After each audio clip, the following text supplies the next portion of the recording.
Trenton Worsham here from North Wilkesboro Speedway, where Joey Logano put an old school butt kicking on an old school short track. For the first time in over 30 years, North Wilkesboro hosted its first ever points race in the Cup Series. Joey Logano took it to the field, he dominated, but Denny Hamlin was in his wake, and all Denny had to say was he just kept driving away. 6 cars on the lead lap and you were one of them. What are your thoughts on just hearing that?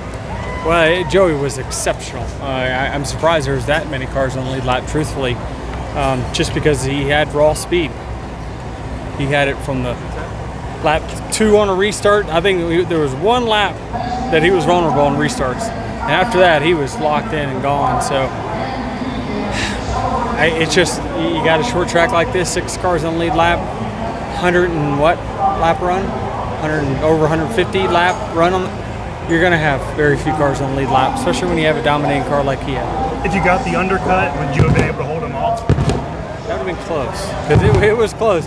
He covered us by that one lap. We just needed one more lap of him staying out, but he did a good job of covering it and came out right there on the bumper. So I knew it was going to be tough to beat him. But if you had came out with the lead, could you have hold him off? I think we were so equal on speed that last run. We probably would have had contact at some point. Were you surprised that Shane was so strong tonight? Yes and no. I mean, I just can't say how impressive it is that the guy has not run this kind of, in a year and a half or whatever it is, has just come in here and figured out how to run ovals as good as he has. And, I think we're all fortunate probably that his cars aren't faster. As you heard there, Denny Hamlin spoke a little bit about SVG and his great run, a top 5 run almost all night long. He battled for stage 1 with Ty Gibbs for the win there, but Ty Gibbs edged him out a little bit. SVG spoke a little bit about his car and short tracks in general, and being one of, I believe, 6 or 7 cars that were still on the lead lap at the end of the event. Shane, you're good. Another top 5 on an oval. You led laps tonight. How'd it feel? Yeah, it was an awesome night. Pretty cool to get the lead, and I just wasn't good enough on the long run, but had a lot of fun. Thanks Wendy's and Trackhouse. Everyone on the team did a great job, and good points day, which is what we really need. Are you okay physically? Yeah, man, just cooked. It's a long race, but I felt fine until I stopped, and then I just went, oh shit, pretty hot, but it's all good. When you took the lead and said, now what do I do? Was that just a fun, lighthearted moment? Yeah, I'm just having fun. Yeah, just pretty cool to get up front and then be able to pass for the lead genuinely, and just got to enjoy ourselves. And pretty pissed I blew the tires off it and lost the lead on the last corner, but cool to be up there. What about this track gave you that good turn through the corners?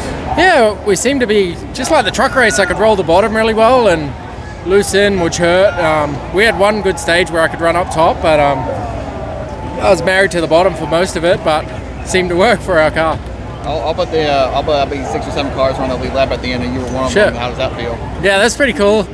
I saw that 22 drive off, and I hope I don't see him in the mirror, but he was fast. Like, he took off really measured and looked after his tires, and yeah, he was really, really good. Todd Gilliland defeated Chase Elliott tonight to move on to race for $1 million in the In-Season Championship Finale, Bracket Challenge Championship Finale in Indianapolis. He had a little bit to say about that. We talked to him a little bit yesterday about it as well, but here's what he said today after the race. Todd, you advanced to the final round to win to race for $1 million in Indianapolis. How did it feel taking down some of the big teams tonight? It feels really good. It even honestly, just to finish 8th is such a massive improvement. I think last year in the open race we ran almost last, so we knew we had to try something much different, and we definitely did that today, and it was definitely a big improvement. So I'm hoping this kind of translates to other short tracks, but for us coming to a short track, we feel like we can compete inside the top 10, and really we should be. It's always easier said than done, so just really appreciative of the night we had tonight, and going to need even better next week. What kind of confidence do you get out of a race like that, where it wasn't a bunch of cautions and strategy that got you up front, but you purely raced it out? Yeah, that was long green flag runs, that's for sure. It is a grind, but I thought my car hung on well in the long green flag runs. It's all you can do is manage everything. My brakes are kind of shaking. Just after 160 laps, everything's worn out. So it's we'll see how it goes. But yeah, overall, it's a big morale booster for sure. I know you've had a top 5 on the Indy road course. How do you feel about the oval for next week? Yeah, I want to say we finished 6th 2 times in a row, or at least 2 times out of the last 3 or 4 years. So I honestly feel like it's one of my best intermediates, probably the best. Yeah, it's still going to need better than our best that we've had there before. So we'll just go there and execute the best we can. How much planning is it going to be into winning the bracket versus, getting a, I mean, you're going to be playing for a good result either way, but, how much focus is on the bracket versus the race itself?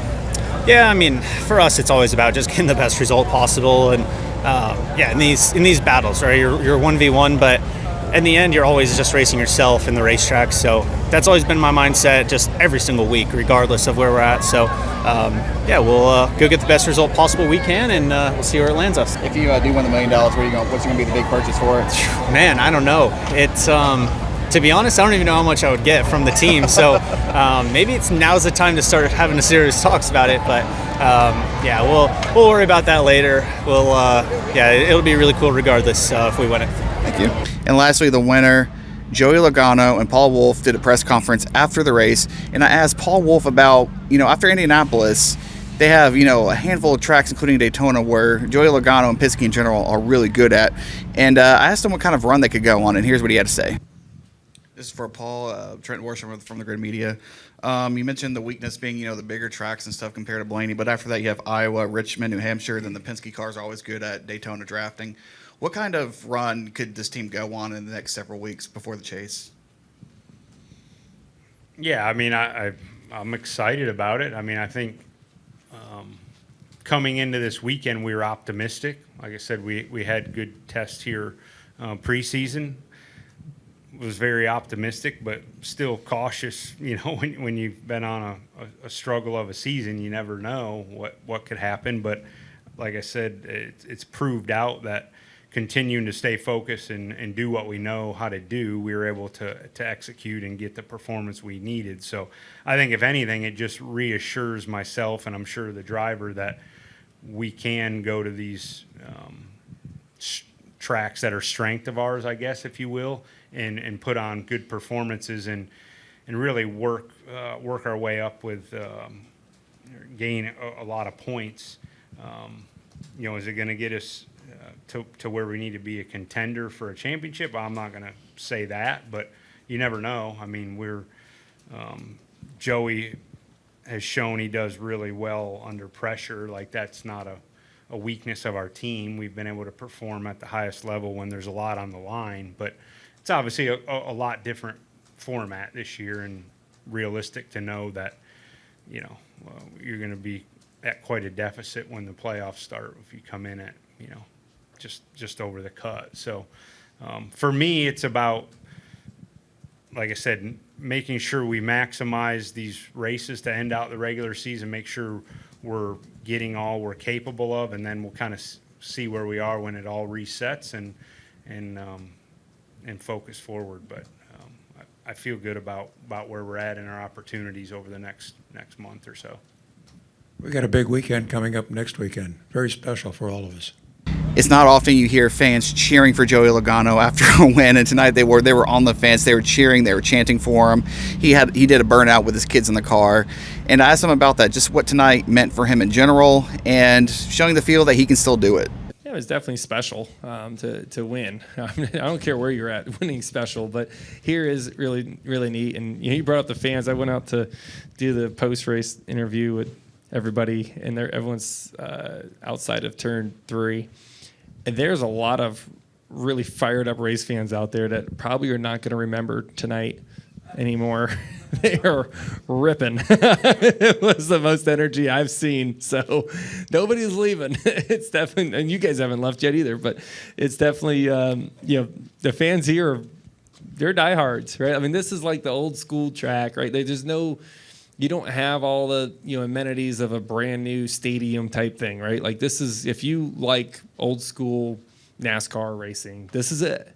And we have a lot of those people. Like, we need to remember to always cherish those people and understand that they are the backbone of our sport. And coming to a racetrack like this and giving them a race to remember and just the whole experience itself, and just bringing this place back, that's huge for them. And you could see it. I mean, you just see everybody, like nobody wanted to leave.